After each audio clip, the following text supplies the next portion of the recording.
হৃদ বাড়িতে থাকলে খান বাড়িতে সবাই একসঙ্গে নাস্তা করে হৃদের সাথে আলাদা সময় কাটানোর জন্য। আজও তার ব্যতিক্রম হচ্ছে না কিছুই। ড্রয়িংয়ে বসে থেকে নাস্তা করছে না, তিনি বরং হৃদের জন্য অপেক্ষা করছে। হৃদ আসলে একসঙ্গে নাস্তা করবেন তারা। মায়া স্কুলে তাড়া থাকায় হেনা খান আগ বাড়িয়ে মায়াকে নাস্তা করিয়ে দিয়েছেন নিজের হাতে। মায়া একবার নাচুক করেছেন তো হেনা খান চোখ রাঙিয়ে শাসিয়ে খাবার খাওয়াচ্ছেন মায়াকে, আর সেটাই তৃপ্তি নিয়ে দেখছেন আরাফ খান নিউজ পেপার পড়ার ফাঁকে ফাঁকে। বহু বছর যেন খান বাড়িতে সুখ নামক শব্দটি দেখতে পাচ্ছেন তিনি মায়ার মধ্যে দিয়ে। আরাফ খান বুক ভরা স্বস্তির শান্তি নিঃশ্বাস ফেলে নীরবে, ঠোঁটে চমৎকার মোলায়েম হাসি রেখে আবারও নিউজ পেপারে মুখ ডুবাতেই সামনে থেকে কেউ চেয়ার টেনে বসে ডাইনিংয়ে। সাথে সাথে চোখ তুলে সেদিকে তাকায় আরাফ খান সহ হেনা খান ও মায়া। মুহূর্তেই চোখে পড়ে হৃদের গাম্ভীর্য মুখ। আরাফ খান হেসে হাতে নিউজ পেপারটা পাশে রাখতে রাখতে হৃদকে উদ্দেশ্য করে বলে, গুড মর্নিং ইয়াং ম্যান। গাম্ভীর্য মুখে বলে ওঠে, গুড মর্নিং। সাথে সাথে সামনে থেকে হেনা খানও হাসি মুখে বলে ওঠে, গুড মর্নিং সোনা বাবা। হৃদ চোখ তুলে নিজের দাদির দিকে তাকাতে আগের ন্যায় গম্ভীর মুখে বলে, গুড মর্নিং। কথাগুলো বলি চোখ ঘুরিয়ে তাকায় মায়ার দিকে। সাথে সাথে চোখাচোখি হয় দুজনের। মায়াকে হাঁ করে ঠ্যাপ ঠ্যাপ করে নিজের দিকে তাকিয়ে থাকতে দেখে সাথে সাথে কপাল কুঁচকে হৃদ চারপাশে সচেতন দৃষ্টি ফেলে নিজের দাদা দাদিকে পর্যবেক্ষণ করে নেয়। হেনা খান বসা থেকে হাত বাড়িয়ে নিজের স্বামীর দিকে নাস্তা এগিয়ে দিচ্ছে বলে এদিকটায় তাদের খেয়াল নেই। হৃদ দৃষ্টি আউড়িয়ে আবারও মায়ার দিকে তাকায়। চোখে পড়ে মায়ার গায়ের কালকের স্কুল ড্রেসটি পরা। বুঝতে পারে মায়া স্কুলে যাওয়ার জন্য রেডি হয়ে বসে আছে, কিন্তু হৃদ মায়ের এমন হা হয়ে তাকানোটা মানে বুঝতে না পেরে কপাল কুঁচকে মায়াকে এক পলক দেখে নিয়ে মনোযোগ হয় নিজের নাস্তায়। হৃদের চোখ সরাতে মায়া বেশ একটা ভাবান্তর হলো না, বরং কখনো হৃদের দিকে ঢ্যাপ ঢ্যাপ করে তাকিয়েছিল। বরাবরই মায়া যখন বেখেয়ালিভাবে হৃদের দিকে তাকালো, চোখ যেমন মুহূর্তে আটকে যায় হৃদের উপর। হৃদের মনোমুগ্ধকর সৌন্দর্য মুগ্ধ হয়ে আটকে পড়ে তাদের। এই তো সকালে হৃদকে মায়া কালো ড্রেস আপ দেখেছিল, কিন্তু ঘন্টা দুই এক পার হতেই এখন দেখছি তাদের সাধারণ ফর্মাল ড্রেস আপে। হাফ সিল্কের সাদা ব্র্যান্ডের শার্ট এর সাথে কালো ব্র্যান্ড পরা। শার্টের হাতা দুটো ফোল্ড করা, গোটানো কোণ পর্যন্ত। বাম হাতের কালো ফিতা ব্র্যান্ডের ঘড়ি পরা, বুকের পাশে দুটো বোতাম খুলে রাখা। সিল্ক চুলগুলো স্পাইক করা, সেট করা।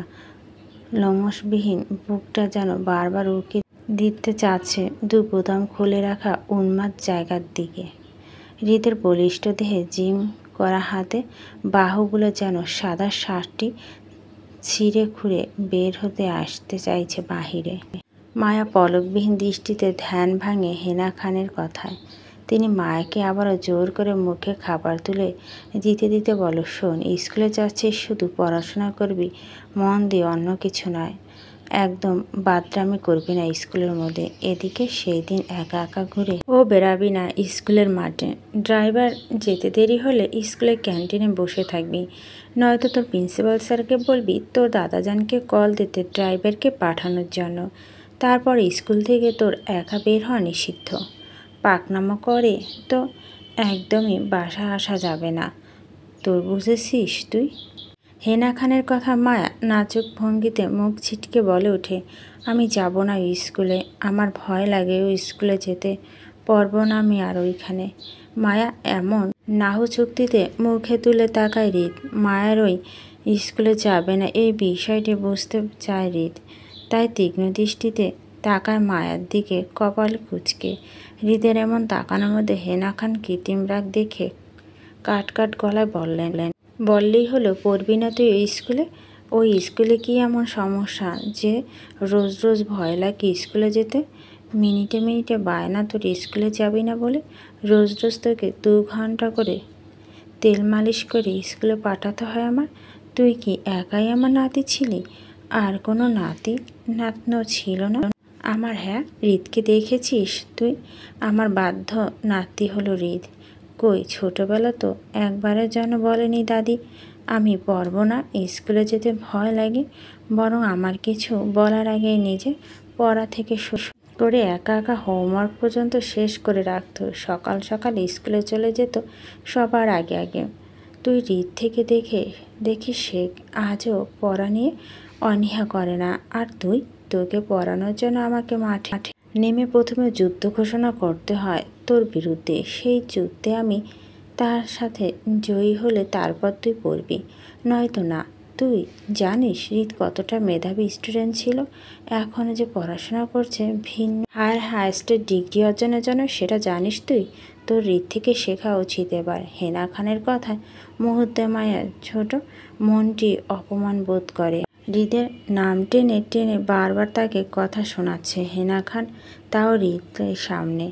এতে যেন মায়ের অপমানিত বোধ করার সাথে সাথে আহত হয়। হেনা খানকে নিজের যুক্তি দেখে মন খারাপ ভার নিয়ে বলে, আমার কারো কাছ থেকে শেখা লাগবে না, বরং তুমি তোমার নাতনিকে আমার বদলে আবারও ওই স্কুলে পাঠিয়ে দাও। এতই যখন মেধাবী তখন আমার ভাগে পড়াটা পড়ে ফেলতে বলো দাদি। এতে করে আমিও রক্ষা পেলাম রোজ রোজ ওই স্কুলে যাওয়া থেকে, তাতে আমিও খুশি, তুমিও শান্তি পাও। মায়ের কথায় যেন ধৈর্যের বাঁধ ভাঙে হেনা খানের। হৃদ তখনও তাকিয়েছিল কপাল কুঁচকে। হেনা খান তেতে উঠে কিছু বলবেন, তার আগেই সামনে থেকে আরাফ খান বাধা দিয়ে হালকা বিরূপ করে বলে ওঠে, আরে হেনা, কি হচ্ছেটা কি? এইভাবে মেয়েটাকে শাসাচ্ছ কেন? আগে ঠান্ডা মাথায় শোনো, ও তো কী জন্য স্কুলে যেতে চাচ্ছে না। ওর স্কুলে যেতে সমস্যা কোথায়? তারপর না হয় ঠান্ডা মাথায় বুঝে যাবে কি করা যায়। স্বামীর কথায় তেতে উঠে তিনি বললেন, তোমার কি মনে হয় আমি এমনি এমনি কথাগুলো বলছি ওকে? হ্যাঁ, রোজ রোজ হাজারখানেক বার জিজ্ঞাসা করি স্কুলে যেতে কি সমস্যা বলতে আমাকে, কিন্তু ও কিছু বলে না, শুধু বলে ভয় লাগে ওই স্কুলে যেতে। ওই স্কুলে নাকি ভালো না, হাজার হাজার ছাত্রী পড়ছে আমাদের স্কুলের মধ্যে। কারো কোনো ভয় হয় না, শুধু ওরই ভয় হয় স্কুলে যেতে। তাহলে ওকে কি করব আমি? না শাসিয়ে? হ্যাঁ, ঠান্ডা কণ্ঠে বলে ওঠে, আচ্ছা বুঝলাম, তুমি দাঁড়াও, আমি কথা বলছি ওর সাথে। চোখ ঘুরিয়ে মায়ের দিকে তাকায় তিনি।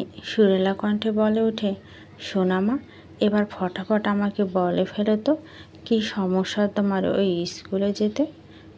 থতমত পরিবেশের সবাই দৃষ্টি কেন্দ্রবিন্দু মায়া। প্রত্যেক আগ্রহ দৃষ্টিতে তাকিয়ে আছে মায়ার দিকে। হৃদ খাবার ছেড়ে মায়ের মুখ পানে তাকিয়ে আছে, কি বলে সেটা শোনার জন্য। হৃদ কিছু একটা আঁচ করতে পারে মায়ার সম্পর্কে। কেন মায়া ওই স্কুলে যেতে চাচ্ছে না বিষয়টি বুঝতে পারছে, তবুও মায়ের মুখ থেকে শোনার জন্য তাকিয়ে আছে। মায়ের চোখ দুটো আহরালো চারপাশে সবার দিকে। সবাই দৃষ্টি নিজের দিকে দেখে সাথে সাথে মাথা নিচু করে বসে থাকে ডাইনিংয়ে। নিচু স্বরে বলে ওঠে, আমার ওই স্কুল ভয় করে। দাদা যান, যাব না আমি ওই স্কুলে। মায়া ঘুরে ফিরে এদিকে তাকিয়ে খেপে যায় হেনা খান। আর তিনি অধৈর্য গলায় সাথে সাথে বলে ওঠে, দেখলে তুমি, বলেছিলাম না তোমাকে আমি। ও ঘুরে ফিরে একই কথা বলছে। হেনা খানের কথা শেষ করার আগে আরাফ খান হাতের ইশারায় থামতে বলে তাকে। স্বামীর কথা মতো তিনিও চুপ হয়ে যান। আরাফ খান মায়াকে স্বাভাবিক করার জন্য আবারও সুরলা কণ্ঠে বলে, ঠিক আছে, মেনে নিলাম আমার সোনামার কথা, পাঠাবো না তোমাকে ওই স্কুলে, কিন্তু আমার সোনামা আমাকে বলতে হবে যে কেন ওই স্কুলে যেতে চাচ্ছে না সেটা। আরাফ খানের কথায় চোখ তুলে তাকায় মায়া বারবার কয়েক, আর চোখে হেনা খানের তীক্ষ্ণ দৃষ্টি দেখে নিয়ে মিহি কণ্ঠে বলে ওঠে, ওই স্কুলে রবিন আছে তাই। মায়ের কথা মুহূর্তে হৃদ নিজের খাওয়া মনোযোগ দেয়। হৃদের যা আঁচ করা তা করা হয়ে গেছে। বুঝতে পারে মায়ের না বলার সমস্যাটি, তাই সে মনোযোগী নয় কারো আলাপের মধ্যে। হেনা খানে মায়া অর্ধেক কথা মানে বুঝতে না পেরে আরাফ খানের কিছু বলার আগে তিনি প্রশ্ন করে উঠে, রবিনকে? ইতিহস্ত বোধ করে নিচু স্বরে বলে, আমাদের ক্লাসের ফ্রেন্ড। ছেলে ফ্রেন্ড? তীক্ষ্ণ দৃষ্টিতে তাকিয়ে হেনা খান মায়ের কথা বিশেষ একটা পাত্তা দিল না, কারণ মায়ের ক্লাস ফ্রেন্ড মানে সেও ছোট বাচ্চা, আর তাদের বাচ্চার মধ্যে বড়রা জড়ানোটা একটা বোকামো। মায়ের কথা বিশেষ একা পাত্তা না দিয়ে শক্ত গলায় বলে ওঠেন, ফ্রেন্ডরা এমনই হয়, একটু আরেকটু দুষ্টুমি করে তাতে সব কিছুতেই। তুই ছোট, তোর ফ্রেন্ডরাও ছোট ছোট, তাই ছোট মানুষগুলো দুষ্টুমি করবে না তো আমরা করব এই শেষ বয়সে এসে? হেনা খানের কথায় গা জ্বলে ওঠে মায়ার। একটা ছেলে তাকে এতটা টর্চার করে জ্বালায়, সেটা সামান্য মনে হচ্ছে নিজের দাদির কাছে। এজন্যই বলতে চায়নি সে। মায়া রাগ দেখে ডাইনিংয়ে চেয়ার ছেড়ে উঠতে উঠতে শক্ত গলায় বলে উঠল, তুমি বুঝবে না দাদি, লাগবে না তোমার বোঝা। আমি গেলাম। কথাগুলো বলে মায়া রাগে নাক মুখ ছিটকে বিরক্ত নিয়ে পাশ থেকে নিজের স্কুল ব্যাগটি কাঁধে চাপিয়ে হনহন করে বেরিয়ে যেতে থাকে ড্রাইভারের উদ্দেশ্যে। পিছন থেকে হেনা খান থমথমে মুখে বসে আছে মায়া যাওয়ার দিকে তাকিয়ে থেকে। আরাফ খানও মায়া যাওয়ার দিকে একইভাবে তাকিয়ে থাকে, কিন্তু হৃদ মনোযোগ সহকারে নিজের নাস্তা ফিনিশ করেছিল। হেনা খান চিন্তিত কণ্ঠে স্বামীকে উদ্দেশ্য করে বলে ওঠে, আরাফ, তুমি একটু স্কুলে খবর নিও ওই রবিন ছেলেটার সম্পর্কে। মেয়েটা অযথা এতটা ভয় পাবার কথা নয়। আমারও তাই মনে হচ্ছে। আজ একবার স্কুলে গিয়ে চেক করে আসবো বিষয়টি। তুমি টেনশন করো না এই বিষয়ে। ফুস করে দীর্ঘ নিঃশ্বাস হয়ে আস্তে করে বলে, মায়া থেকে মনোযোগ সরাতে চোখ পড়ল হৃদের গম্ভীর মুখ পানে। মায়া চিন্তায় ঠিকঠাক লক্ষ্য করতে পারেনি হৃদকে। এখন মায়া না থাকা সেটা সবটা মনোযোগ পড়ে হৃদের নিজের ওনার। তিনি আদরের সহিত হৃদকে বলে ওঠে, সোনা বাবা, এবার কয়েকটা দিন থাকবি তো আমাদের সাথে? তোকে ছাড়া বড্ড একা একা লাগে। আমাদের দুজনের বয়স বাড়ছে, এই শেষ বয়সে এসে কখনো কার কী হয়ে যায় বলা দেয়। তুই এবার না হয় দেশের থেকে যা, অনেকটা বছর তো কাটালি বিদেশের মাটিতে। হৃদ গম্ভীর কণ্ঠে বলে ওঠে, ইটস নট পসিবল দাদি, আই হ্যাভ টু গো। দুদিন মধ্যে ব্যাক করছি আমি নিজের গন্তব্য। হৃদের কথা মুহূর্তে হতাশা। তিনি হৃদকে আটকানোর কোনো পথ নেই হেনা খানের কাছে এই মুহূর্তে। হৃদ বলছে মানে সে চলে যাবেই, থাকবে না আর বাংলাদেশে। শুধু হৃদের কথা ভেবেই ছোট মায়াকে আনতে হয় নিজেদের কাছে। হয়তো আরও কিছু বছর পর মায়াকে নিয়ে আসতো নিজেদের কাছে, কিন্তু তিনি বরাবরই হতাশ হচ্ছেন হৃদের কর্মকাণ্ডে। বুক ভরে দীর্ঘ নিঃশ্বাস নেয়, ভাবে হৃদকে আটকানো কি কোনো পথ নেই তাদের? হৃদের এই চলন্ত পা দুটো কি কখনো স্থির হবে না এই খানবাড়িতে? কথা ভেবে তিনি হতাশ কণ্ঠে হৃদের দিকে তাকিয়ে বলে, তাহলে আরও কয়েকটা দিন আমাদের সাথে থেকে জানা সোনা বাবা? Not possible. তাহলে অন্তত এই দুটো দিন আমাদের সাথে থাক, যাস না কোথায়। অফিসে না গিয়ে আমাদের সাথে একটু সময় দে। আমরা কি তোর সাথে একটু সময় কাটাতে পারি না একান্তভাবে? এতটুকু চাওয়া পাওয়া কি নেই তোর থেকে আমাদের? আহত সুরে তোমার দাদির সাথে আমি একমত পোষণ করছি হৃদ। পাশ থেকে আরাফ খান বলে ওঠেন। চোখ তুলে তাকায় হৃদ, কোনোরূপ বনিতা না করে সোজাসাপটা উত্তরে জানায়, ওকে ডান। তবে আমারও সত্য আছে। হৃদের কথা মুহূর্তে খুশিতে চকচক করে উঠল হেনা খান এবং আরাফ খানের চেহারা। হৃদ তাদের সাথে এই দুদিনে খান বাড়িতে থাকতে চেয়েছে, এটা অনেক। এবার হৃদের সব সত্য মঞ্জুর তাদের। হেনা খান খুশিতে উৎফুল্ল হয়ে বলে ওঠে, তুই আমাদের সাথে বাড়িতে থাকবি, এটাই অনেক। তোর সব সত্য রাজি আমরা। বল কি কি সত্য তোর? আগে ন্যায় গম্ভীর মুখে কাট কাট গলা বলে, লুক দাদি, আমি ঘুরিয়ে পেঁচিয়ে কথা বলতে জানি না। তোমাকে বলছি, আমি জানি তোমার পায়ে কোনো মেডিকেল ইস্যু নেই। You are not paralyse. শুধু আমাকে দেশের মাটিতে ফিরিয়ে আনার জন্য তোমার এই নাটক করা, সেটা আমি আরও বহু বছর আগেই ধরতে পেরেছিলাম। সেই দিন তোমাকে কিছু বলিনি, আমি শুধু তোমার ভালোবাসা দেখে থেমে গিয়েছিলাম। কিন্তু তুমি থামাথামি নাম নিচ্ছ না বলেই আমি বাংলাদেশে আসতে চাই না। দম বন্ধ লাগে সব কিছু আমার। আমার মনে হয় আমি বাংলাদেশে আসলে তোমার আবারও আমার সামনে প্যারালাইজড হয়ে সেজে থাকতে হবে, যেটা আমার মোটেও পছন্দ না তোমার ক্ষেত্রে। তাই তোমাকে স্পেস দিতে গিয়ে আমার তোমার থেকে দূরে থাকা। এবার তুমি ঠিক করো, তুমি কি স্বাভাবিকভাবে চলাফেরা করবে নাকি আমাকে হারাবে? Choice is you. হৃদের এমন শান্ত কণ্ঠের কথা মুহূর্তে চমকে ওঠে হেনা খান ও আরাফ খান। হৃদ যা বলছে সব কিছু সত্যি। হেনা খান নিজের অস্বস্তি দেখে হৃদকে নিজেদের সাথে রাখতে চাইছিল, কিন্তু হৃদ যে সবটা জেনে উল্টো বেঁকে বসবে বুঝতে পারেনি দুজনেই। নিজেদের করা কাজের জন্য উল্টো হৃদকে হারাতে বসেছে দুজনেই। আরাফ অসহায় দৃষ্টিতে তাকায় হৃদের দিকে। হেনা খান মুহূর্তে ফুঁপিয়ে কেঁদে উঠে নিজের ভুলের জন্য।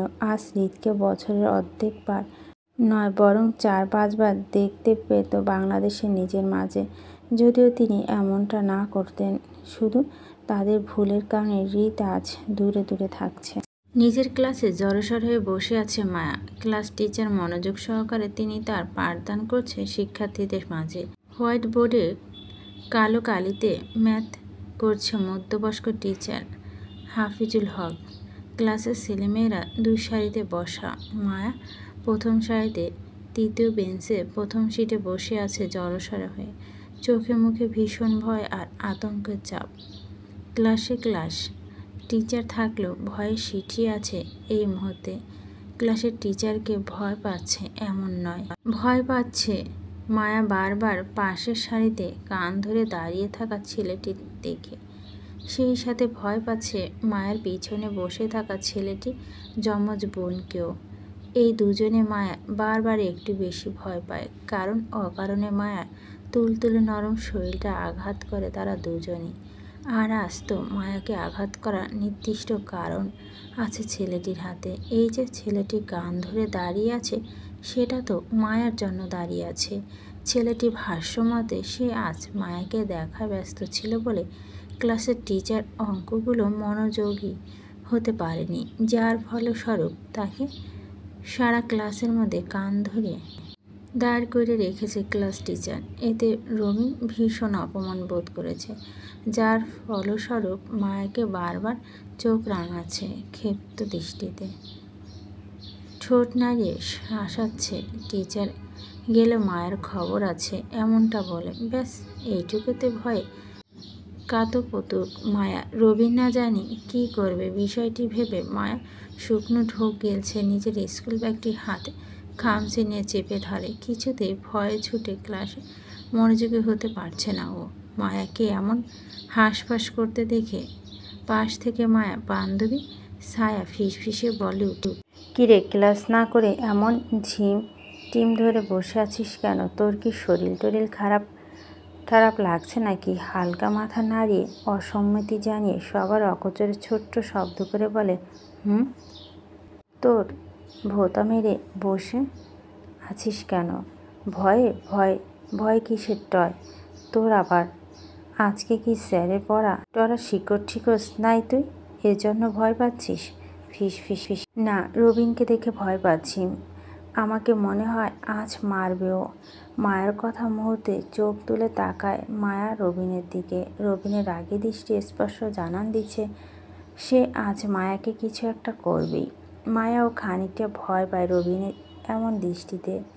রবিন নামক ছেলেটি বড্ড উগ্র মেজাজে। তাদের ক্লাসের মধ্যে ক্লাস প্রায় সবাইকে কম বেশি ডিস্টার্ব করবে, এটা তার রোজকার স্বভাব।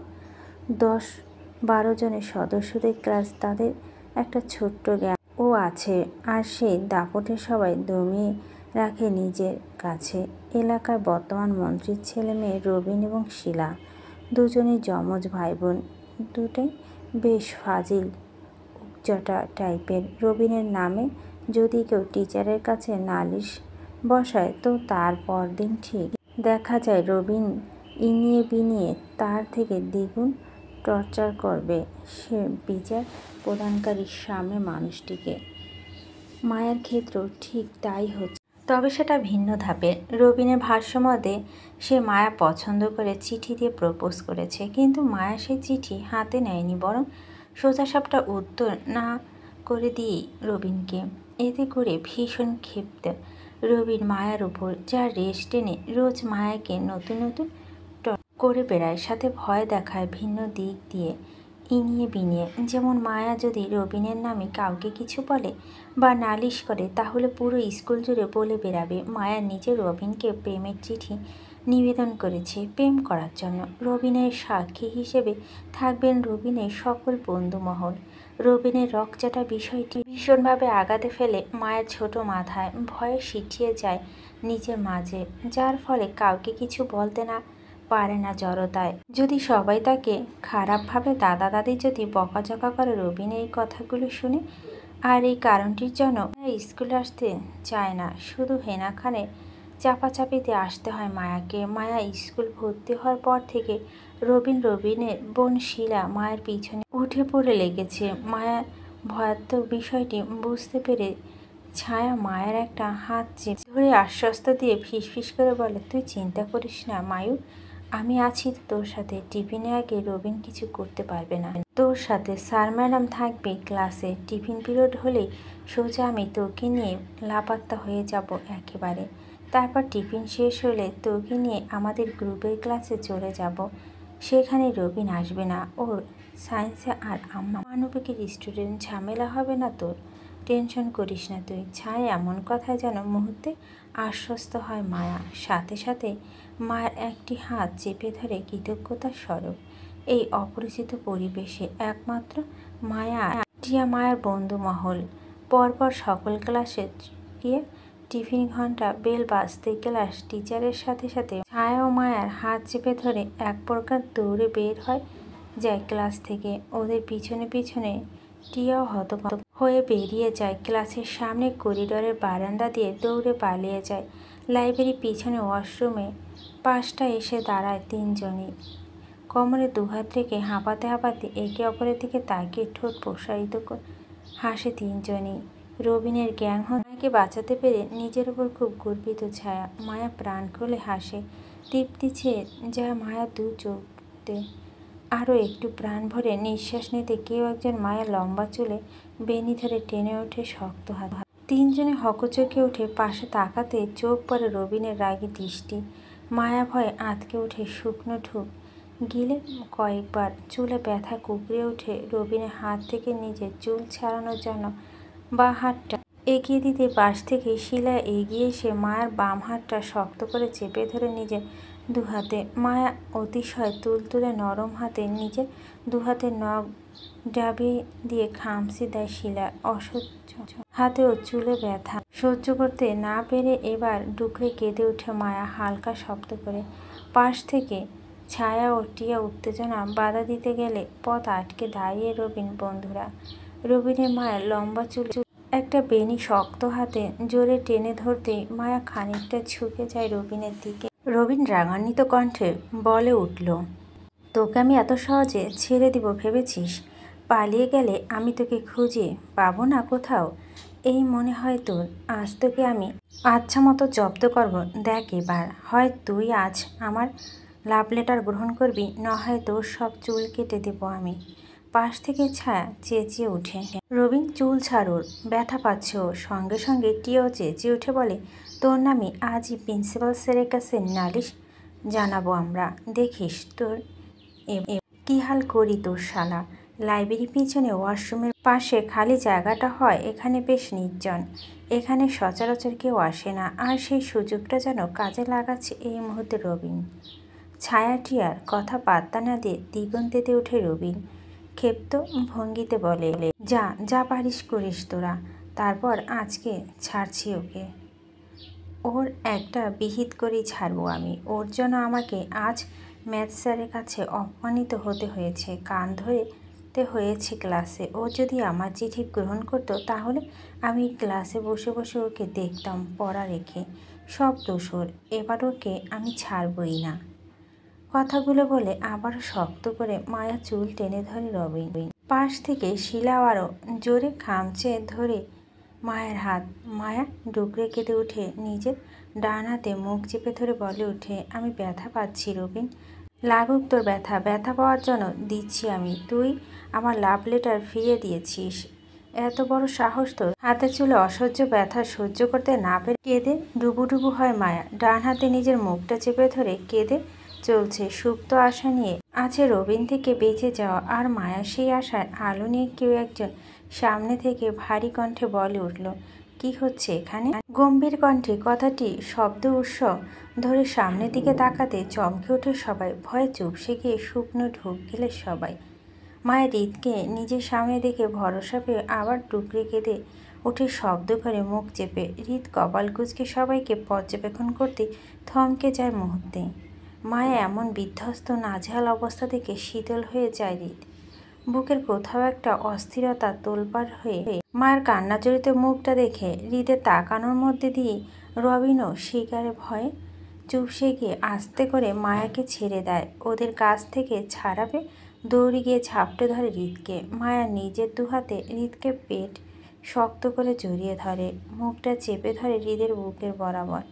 হৃদকে ঝাপটে জড়িয়ে আবারও ফুঁপিয়ে কেঁদে ওঠে হৃদের বুকের ভিতর। হৃদ থমকায়, নিজের বুকটা ক্রমশই চিনচিন ব্যথা অনুভব করছে। এমনটা তো হওয়ার কথা নয় তার সাথে, তারপরও হচ্ছে। হৃদের ইচ্ছের বিরুদ্ধে হচ্ছে সবটা। তার কেন অন্যের কান্না দেখে নিজের মধ্যে অস্থিরতা লাগবে? তার বুকটা মুহূর্তে কেঁপে কেঁপে উঠছে মায়ের কান্নায়। হৃদ চোখ বন্ধ করে বার কয়েক বুক ফুলিয়ে শ্বাস নিয়ে ছাড়ে। নিজের দাদাভাই জোর করে নিয়ে এসেছে তাই স্কুলের মধ্যে। উদ্দেশ্য দুটো ছিল, এই স্কুলে ফাউন্ডার প্রতিষ্ঠা হয়ে স্কুলে তদারকি করার জন্য, অন্যটা হলো মায়ার তদারকি করা। রবিন ছেলেটির সম্পর্কে খোঁজ নেওয়ার জন্য স্কুলে এসেছিল তার আরও ঘণ্টাখানেক আগে, কিন্তু আরাফ খান স্কুলের বিষয়ে আলোচনা সমালোচনা করতে রীতে এক প্রকার বিরক্ত হয়ে বেরিয়ে এসে মায়ের উদ্দেশ্যে। মায়া ভয় পাওয়ার বিষয়টি তদন্ত করার জন্য টিফিন পিরিয়ডে মায়াকে হুট করে দুটো মেয়ের সাথে দৌড়ে এদিকটায় আসতে দেখে সে কপাল কুঁচকে তাকিয়েছিল মায়া যাওয়ার দিকে। তারপরই যখন কিছু সংখ্যক ছেলে মেয়েদের মায়ের পিছন পিছন দৌড়াতে দেখে তখনই কপাল কুঁচকে তাকিয়ে বিষয়টি বোঝার চেষ্টা করে হৃদ। খানিকটা সময় নিয়ে বুঝতে এগিয়ে যায় কৌতূহল বশত সেই দিকে। ভিড় দেখে হৃদ প্রশ্ন করতে চোখে পড়ে মায়ের বিধ্বস্ত নাজেহাল কান্নার টইটুম্বুর চেহারা। পরপর দুটো ছেলে মেয়ে মায়াকে আঘাত করতে দেখে মুহূর্তে থমকায় হৃদ। ভীষণভাবে আহত হয় মনের কোঠায়। আজ ঠিক সময় আশায় হয়তো মায়াকে রক্ষা করতে পেরেছে, নয়তো আরও খানিকটা বেশি কষ্ট পেত। মায়া কষ্ট পাচ্ছে বলেই মুহূর্তে জল শক্ত হয়ে আসে হৃদের। মুষ্টিবদ্ধ করে নিজের রাগ কন্ট্রোল করার চেষ্টা চালায়। ফুলে ওঠা কপালের রগে সহিত সাথে সাথে চোখ তুলে তাকায় সামনে। রক্ত লাল চোখে দৃষ্টি বুলায় রবিন ও তার পুরো গ্যাংয়ের দিকে। নিস্তব্ধ মাঝে হৃদ হঠাৎই হাঁক ছেড়ে ডেকে ওঠে আসিফকে। আসিফ, সম্পূর্ণ করিডোর খালি চাই আমার, মাত্র 30 সেকেন্ডের মধ্যে এখানে পুরো গ্যাংটাকে নিজের দখল। আপাতত ডু ইট ফাস্ট। হৃদ এমন হাঁক ছেড়ে চিৎকার কেঁপে ওঠে মায়া। মুহূর্তে আরও শক্ত করে দুহাত জড়িয়ে ধরে হৃদকে। হৃদের বুকে নিজের নাক মুখ চেপে ধরে আবারও ফুঁপিয়ে কেঁদে ওঠে ভয়ে। মায়া এই মুহূর্তে সবচেয়ে নিরাপদ আশ্রয় স্থল মনে হচ্ছে হৃদকে। তার হৃদকে চোখের সামনে দেখতে পেয়ে ছোট মায়া আর কোনো দিক বিবেচনা না করে ঝাপটে পড়ে হৃদের বুকে। হৃদের শান্ত হওয়ার চেষ্টা চালায়। এই মুহূর্তে বড্ড অস্থিরতা শিকার হচ্ছে সে। অশান্ত হয়ে উঠেছে তার মন গহীনে। মায়ের কান্নারত বিধ্বস্ত চেহারা। হৃদকে হুট করে এইভাবে জড়িয়ে ধরাটা বড্ড অস্থিরতার শিকার হচ্ছে হৃদ। হৃদের কথা অনুযায়ী আসিফ দ্রুত বডিগার্ড নিয়ে রবিন এবং তার পুরো বাচ্চা দলবল সহ বাকি যারা করিডোরের আশেপাশে ছিল সবাইকে নিয়ে মুহূর্তেই প্রস্থান করে। হৃদের সামনে থেকে হৃদ শান্ত হয়। মায়ার অবস্থা বুঝতে মায়াকে হৃদের পেটের বাঁধন হতে মুক্ত করতে চায়। হৃদের নিজের হালকা হাতে মায়াকে নিজের কাছে থেকে ছাড়ানোর চেষ্টা করতেই ভয়ে মায়ের সাথে সাথে কাঁধ ঝাঁকিয়ে হৃদের হাতটি পেলেও দিয়ে আরও শক্ত করে ঝাপটে ধরে হৃদের পেট বরাবর। হৃদ থামে। অস্থিরতা নামক ছোট্ট শব্দটি তোলপাড় করে তুলছে হৃদের ভিতর থেকে। মায়া উষ্ণ নিঃশ্বাস ওঠানামা করছে হৃদের বুক মধ্যে। অজানা অনুভূতিগুলো গ্রাস করছে হৃদকে মুহূর্তে। মায়া ছোট হলো হৃদ ছোট নয়। জড়িয়ে ধরা মেয়েটি তার বউ, সেটা হৃদ জানে। আর জানে বলে সেটা হৃদের জন্য কাল হয়ে দাঁড়িয়েছে। মুহূর্তে সারা শরীর ঝাঁকিয়ে মৃদু কেঁপে উঠল বারবার। তার এই 24 বছরের রেকর্ড ভাঙছে বিগত ঘটে যাওয়া 2 মিনিটের মধ্যে, তাও তার অস্বীকৃতি প্রাপ্ত বউ নামক মানুষটির দ্বারা। হৃদের ওপর দিকে মুখ করে বুক ফুলে শ্বাস নিয়ে শান্ত হয়। শান্ত ভঙ্গিতে মায়ের দিকে তাকায়। মায়াকে আর নিজের থেকে ছাড়ানোর চেষ্টা না করে, বরং হাত বাড়িয়ে মায়ের আঘাতপ্রাপ্ত বাম হাতটি পেট থেকে ছাড়িয়ে নিতে চায় দেখার জন্য। কিন্তু এতো মায়া হৃদকে ছাড়তে নারাজ। ভয়ে নড়ে চড়ে উঠতে হৃদ স্নিগ্ধ কণ্ঠে বলে, ভয় নেই, আমি আছি তো, জাস্ট হাতটা দেখবো, দাও আমায়। কথাগুলো বলে হৃদ নিজে কোমর থেকে মায়ার বাম হাত ছাড়িয়ে নিয়ে সামনে ধরতে শীতল চোখে বুলায় মায়ার হাতে। 10 আঙ্গুলে ডুবান্ত নখের আঁচড় স্পষ্ট ফুটে উঠেছে মায়ার হলদেটে হাতে। সেখান থেকে বিন্দু বিন্দু রক্ত ফোঁটা জমাট। হৃদ হাত বাড়িয়ে মায়ার বাম হাতে জামাটা একটু উপরে তুলতেই হৃদের হাতে স্পর্শে মৃদু কেঁপে ওঠে মায়ার। হৃদকে জড়িয়ে ধরার মধ্যে দিয়ে হৃদ মায়ের কম্পন বুঝতে পারে। হৃদ থামে। খানিকটা সময় অস্থিরতা তাকে জেঁকে বসেছেন। তারপর নিজেকে শান্ত করে মায়ার বাম হাতে জামাটার ওপর তুলে দেখে তাকে সম্পূর্ণ হাতটি। ছোট অবুঝ মায়া অল্প ব্যথায় যেন হৃদের প্রশস্ত বুকে আঘাত করেছে বারবার। হৃদ হাত বাড়িয়ে সেই ব্যথাগুলো আলতো হাতে স্পর্শ করে দিতে আবারও কেঁপে ওঠে মায়া। হৃদের শার্টের পিছনে খামছে ধরে চেপে ধরতে আবারও থামে হৃদ। মায়াকে আর না ছুঁয়ে মায়ার বাহারটা নিজের ডান হাতে মুঠোয় নেয়। সাথে সাথে চমকে ওঠে হৃদ। কম্পিত হয় এবার হৃদের শরীর। কতটা নরম তুলতুলে শরীর অধিকারী হবে মায়া তা জানা ছিল না হৃদের। দীর্ঘ 10 বছর পর নিজের থেকে আজ প্রথম হৃদ মায়াকে ছুঁয়েছে। অনুভূতিরা সব দলা পাকিয়ে আসছে নিজের মাঝে। এবার অস্থিরতা বেশ হচ্ছে, সেই সাথে বিরক্তি। সামান্য একটা মেয়ের জন্য তার বারবার কেঁপে ওঠার অযৌক্তিকর মনে হচ্ছে। ফালতু থেকে ফালতু মনে হচ্ছে তার এই অনুভূতিটা। তাই ঝটপট মায়াকে টেনে নিজে থেকে ছাড়িয়ে সামনে দাঁড় করায়। তাড়া দিয়ে বলে উঠে, আমার সাথে আসো। কথাগুলো বলে হৃদ মায়ের দিকে আর না তাকে ধুমধাপ পা ফেলে সামনের দিকে এগিয়ে যায়। পিছন থেকে মায়া ধীর পায়ে এগিয়ে যেতে তাকে হৃদের পিছন পিছন। হৃদ খানিকটা এগিয়ে যেতে আবারও পিছন ফিরে তাকে মায়ার দিকে। মায়াকে নিজের থেকে বেশ দূরে দেখে কপাল কুঁচকে আসে তার। নীরব দৃষ্টিতে চোখ বুলায় মায়ের বিধ্বস্ত কান্না জড়িত মুখ পানে।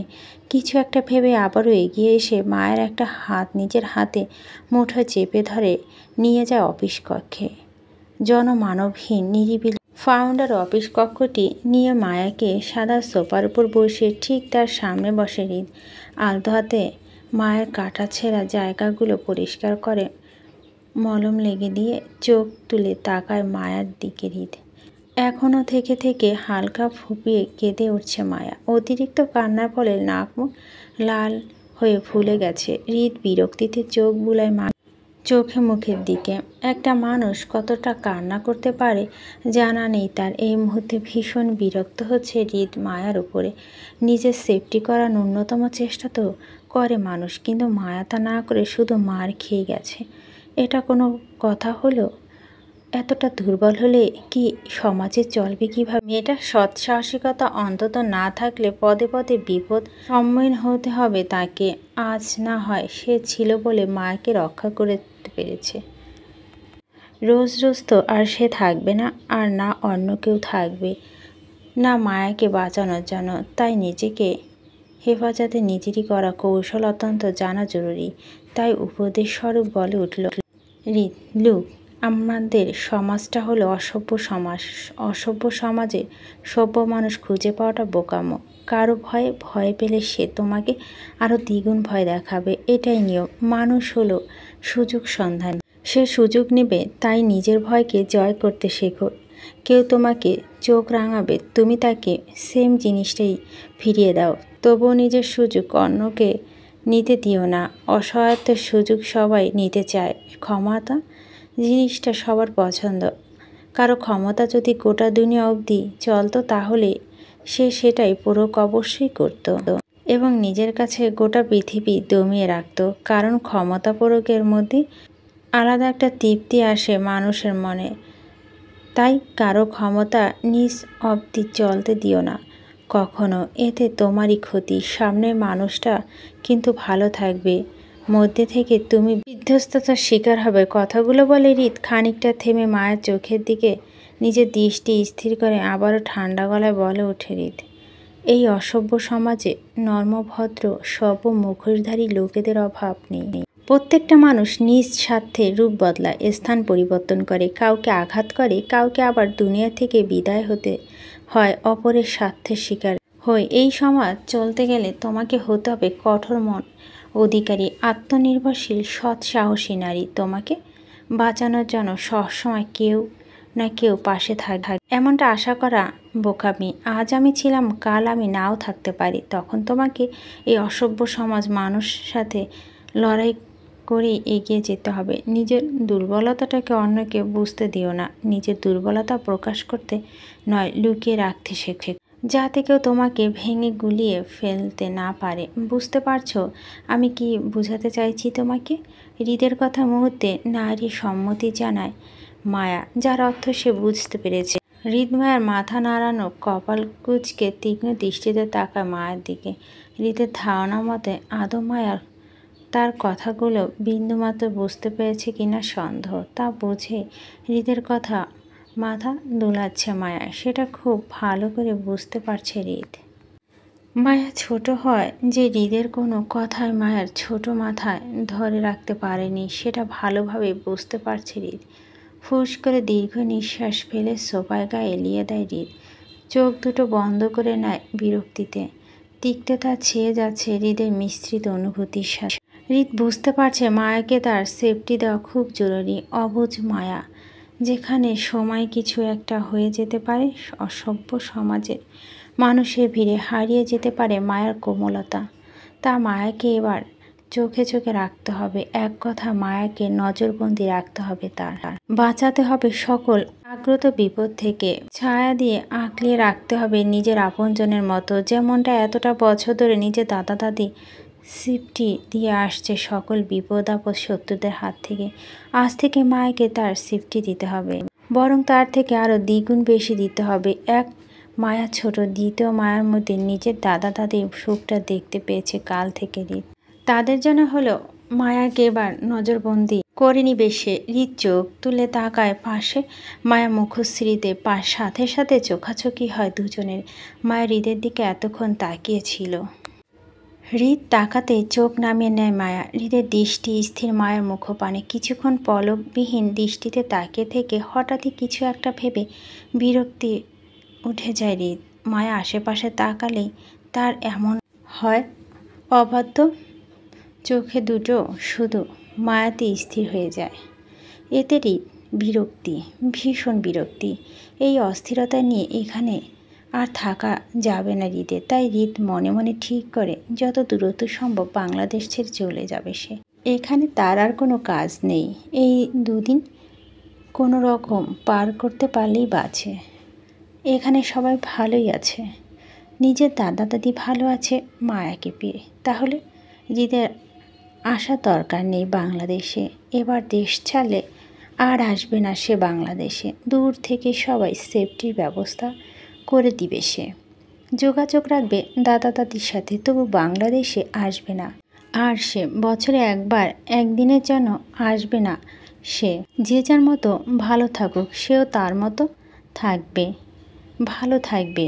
কথাগুলো ভেবেই আবার চোখ ঘুরিয়ে তাকায় মায়ার দিকে। মায়াকে এক পলক দেখে নিয়ে ধূপধাপ পা ফেলে চলে যায় বাইরের দিকে। গল্পের অংশটুকু ভালো লাগলে অবশ্যই লাইক শেয়ার করবেন, আপনার মূল্যবান মতামতটি জানাবেন।